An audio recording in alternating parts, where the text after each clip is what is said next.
City of Lansing versus Rambo L, file numbers 22L2761882, 881, and 883. Council appearance, please. Matt Staples on behalf of the City of Lansing. Okay, and then Rambo L is present. Do you have an attorney, sir? I'm here by special appearance. Okay. Mr. Staples, my understanding is that you're moving to dismiss these. Just the failure to display ops, Your Honor. I did check the Secretary of State. His license is valid, and he did show me that license, and that he does have it in his possession. So that the misdemeanor. Excuse me. Did you just confirm that he actually holds a valid driver's license? If that's the case, then every one of his so-called right to travel arguments completely falls apart. By applying for and maintaining a state-issued license, he is openly accepting the state's authority over driving. That alone proves he recognizes that operating a vehicle is regulated by law. You can't claim driving is an untouchable natural right while simultaneously complying with licensing requirements. Those two positions directly contradict each other.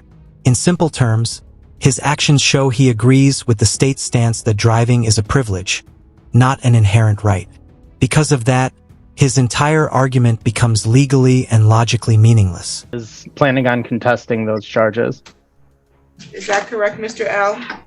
Yes. Okay, we'll set them for a hearing. February 14th at 9:30. Any additional matters for the record, counsel? Nothing for the city, Your Honor. Okay, you're all set, Mr. L. We'll see you on February 14th. Okay, is this L Rambo or Rambo L?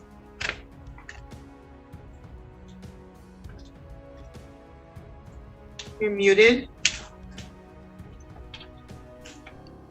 You have an attorney, sir?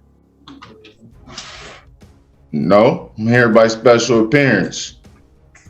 Okay, I'll put you in the private meeting room with the city attorney. Your Honor, we've actually already met with Mr. Rambo L before. He was requesting a formal hearing on these two files. Okay, sounds good. Formal hearings will be set for in-person appearance. Actually, I filed a motion January 6th is when it went unanswered. I would like to It was, without question, completely ineffective, though I have to admit his attempt was almost entertaining. He confidently moved the court to dismiss his case despite offering absolutely no legal basis to support that request. There were no facts, no statutes, and no case law presented, just empty words. The motion seemed to rely entirely on wishful thinking rather than any recognizable legal standard. Predictably, the court had no choice but to disregard it. Courts don't dismiss cases simply because someone asks nicely or speaks confidently. In the end, his effort only highlighted how little he understood about how the legal process actually works. motion for challenge of jurisdiction that I submitted to the clerk, and I've served everybody, all parties. How long does he have? Because that happened January 6th. I see it's a motion to show authority. And also a demand for dismissal, lack of jurisdiction, failure to introduce evidence of an injury in fact, challenges jurisdiction of the court to prosecute. That was filed January 6th. We only have one motion attached to the file. I don't see the other motions that you're referencing, sir. It's timestamped by the court. I have it right here. I see a motion to show authority, which the court has denied. And then there was a memo that was attached. There was not any other motion. Well, fortunately for you, Judge, we do understand how this works. So let's take a closer look at his little masterpiece before it mysteriously disappears. The first thing that jumps out is that what he filed is a notice, not a motion. A notice is exactly what it sounds like. It simply informs everyone involved in the case of your intentions. In this situation, it announces that he plans to demand a dismissal based on whatever reasons he scribbled on the page. But announcing an intention is not the same as actually taking legal action. The court needs a properly filed motion to dismiss, complete with legal grounds and arguments. Without that motion, nothing has been requested, argued, or triggered procedurally. All he's really accomplished is alerting the entire courtroom that he doesn't understand even the basics of legal filing. This is exactly what it sounds like, a declaration to all parties of the trial. And in this case, it's a notice of your intention to demand a dismissal of your case, based on the reasons listed on the paper. Now, where's your motion to dismiss? Because without that, you've done nothing but put the entire courtroom on notice that you have no idea what you're doing. It's filed with the clerk. Everybody was served. Mr. Staples, did you get a copy of the motion he's referencing? I see a copy of the motion to show authority in our file. I don't recognize it as any sort of valid motion or pleadings, but I see a copy of it in our file. Agreed. That's the same the court has. It's a motion to show authority. The other motions that he's referencing was not properly filed with this court or served as the court. Neither the court nor Mr. Staples' office is in receipt of it. The motion to show authority was denied. Is not in proportion with the Michigan court rules. It does cite, however, Luke 11:46, the King James version, Luke 11:52. So it appears our resident legal philosopher has decided that, for today at least, the Michigan court rules are optional reading. Instead, he seems far more comfortable relying on a completely imaginary set of King James Version court rules to guide the proceedings. Statutes, procedures, and binding precedent have apparently been pushed aside in favor of personal belief and dramatic flair. Unfortunately for him, real courts don't operate on vibes, scripture, or self-invented authority. Judges are bound by enacted law, not by whatever rules a litigant prefers in the moment. No matter how confidently he presents it, fantasy does not override established legal procedure. As a result, this approach is destined to fail before it even gets off the ground. Lawful or appropriately filed motion, and for that reason it was denied before this court. But we will Well, set your matter. I like to challenge jurisdiction right now. I have the right to file travel. an appropriate motion with the court under the Michigan court rules to challenge jurisdiction. But what we won't do is entertain motions under the King James Version of the Bible. Okay? That was a different motion you're referring to. That was the motion to show authority. We don't have the other motion, sir. So you can file that motion. It's just we don't have it. I don't know why we only have one motion. That we don't have the other one you're referencing. So you'd have to file that and serve it on the city attorney. We'll give you time to do that. I'm going to set both of these matters for hearing, though. I can't chill. You telling me I don't have the right to challenge jurisdiction right now? I want to challenge jurisdiction right now. You can file a motion for challenging the jurisdiction, sir. I can't do a verbal motion? No, you cannot. So you telling me I don't have the right to do a verbal motion? You don't have a right to do that. You're going to file it in writing and you're going to serve it properly on the parties that you're filing it against. Okay, sir? March 14th at 10:30 in person at the court will be the date for the formal hearing, and then we'll hear any arguments on motions if necessary. Do you have any questions today, Mr.? Alright, so now we arrive at the third and final courtroom appearance by the self-styled First Blood L, proudly operating under his personal King James version of the law. By this point, the pattern is clear and entirely predictable. The same misguided confidence returns, paired with the same rejection of actual legal rules and procedures. Instead of learning from earlier failures, he doubles down on the fantasy. This last appearance simply puts a full stop on a saga defined by confusion, bravado, and a complete misunderstanding of how real courts function. I have, I believe, one witness on Zoom. Counsel, you can proceed. Officer Vanderwerf, would you state your name for the records, please? Oh, you want to call him? Let me. Oh, I'm sorry. Swear, man, no worries. Vanderwerf, can you raise your right hand? Do you solemnly swear or affirm the testimony you're going to give is the truth and the whole truth under the penalty of perjury? For the sake of brevity, I'm not going to drag you through the full prosecutor's questioning of the officer who stopped Sylvester Malone L. Bay. Most of that exchange is routine and doesn't add much to the bigger picture. Instead, I'll focus only on the key points that actually matter. These are the details that shape the case and explain why things unfolded the way they did. So, let's skip the filler and get straight to the important parts. Pickup truck in front of me that was changing lanes, failing to use its signal. So at that time, I activated my overhead lights on the vehicle to initiate a traffic stop. And then I made contact with the driver, who was later identified as a Rambo L. In our contact, he ended up handing me a piece of paper. At brief glance, when I looked at the piece of paper, it appeared to have what I believe was certain MCL codes that the subject may have typed onto the piece of paper. When I had asked him for a driver's license or identification, he was not really very cooperative. I also don't believe I was provided any insurance.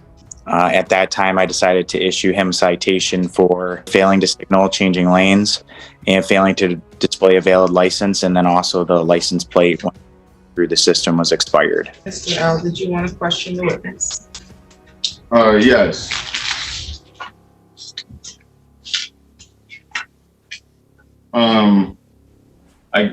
The document that you were referring to, it was a travel document. I was showing you, I was traveling versus driving. I tried to explain that to you, and then you held me on the side of the road for approximately an hour. I requested a supervisor because they might better understand what I was doing, and you never provided that for me. Is that correct? That's actually incorrect, because the reason that you were held on the stop for as long as you were is because I was waiting for a supervisor. So when I realized the supervisor was not there, I contacted him by phone, at which time he said he was delayed. And when I came back up to the traffic stop, I did ask if you wanted to wait further for a sergeant, and I don't believe that you did, and then you drove off when you were free to go. Yes. Is it correct that I was held on the road for approximately an hour waiting for this whole encounter to end?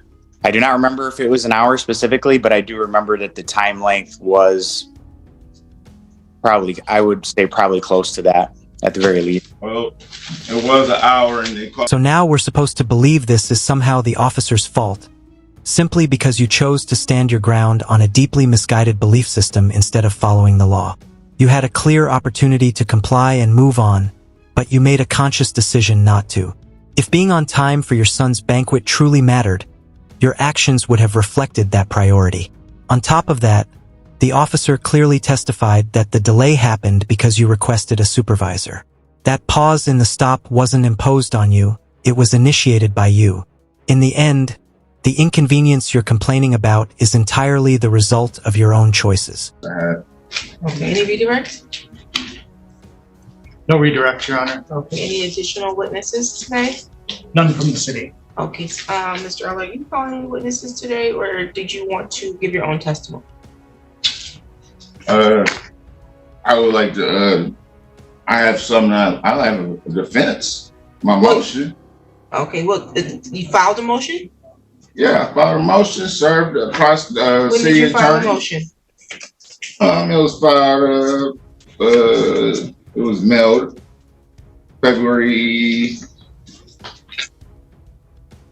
18th. You filed a motion and mailed it February 18th. Did you serve a copy? To the clerk of the courts and also to the city attorney's office. Did you receive any motion, sir? Your Honor, we did receive a motion. It did not have any hearing date stated on it. We had no timetable for a response. I would be happy to respond to the motion on the record orally or provide the court with briefing if they would like. The court didn't get a copy of the motion in February. I sent it to the clerk. And, Yeah, typically when that happens, it's just attached to the file. I don't have a copy of any motion. Well, I did my due diligence. I sent a copy to him. He has his. Well, I don't know that you did your due diligence, because when you file a motion, you got to get a hearing date for that motion. And so who's supposed to give me a hearing? you got to get the hearing date from the clerk's office. From the clerk's office? Yeah. So why did they give me one? Did you contact them for a hearing date? I contacted them, yeah. And asked for hearing dates for your motion? And I asked when was my hearing. They confirmed that it was today. For your motion. And I asked, did I have a hearing date? And they said, And you do have a hearing date, but that's not what I asked you. Did you ask him? This is exactly where self-representation becomes dangerous, and why I consistently say it's almost always in your best interest to hire an attorney. Court rules and procedures are far more complex than television dramas like Perry Mason ever suggest. In Michigan, you don't simply file a motion and call it a day. You must also file a proper notice of hearing, usually attached to the motion after it's been served on all parties. Only then is a hearing date scheduled, and that specific date is when the court actually considers your request. Most courts are very lenient with pro se litigants, and this court is no exception, which is why they'll still hear his improperly filed motion today. However, that courtesy doesn't change the law, and it certainly won't change the final outcome. For the motion, they gave him 21 days to respond. Okay, you can make your motion before the court because I don't have a copy. You can make it now orally. Okay. Well, now comes the beneficiary for Rambo L. Defendant in error, here by special appearance, not submitting to the court's jurisdiction, hereby moves the court to strike and dismiss the complaint filed by the officer Zenderbarth. Am I pronouncing that right? Sorry if I'm not. For lack of ratification and commencement, no corpus delicti, no plaintiff lacks jurisdiction, personal confirmed jurisdiction. Christina Simmons being appointed as trustee, the prosecutor is being appointed as co-trustee. I, Rambo L., an executor and beneficiary of a set of account. Also, I filed a declaration of non-citizenship nationality because I've done a name change. Oh my goodness, this argument falls apart the moment you slow down and think it through. A legal name change does not cancel or renounce your citizenship.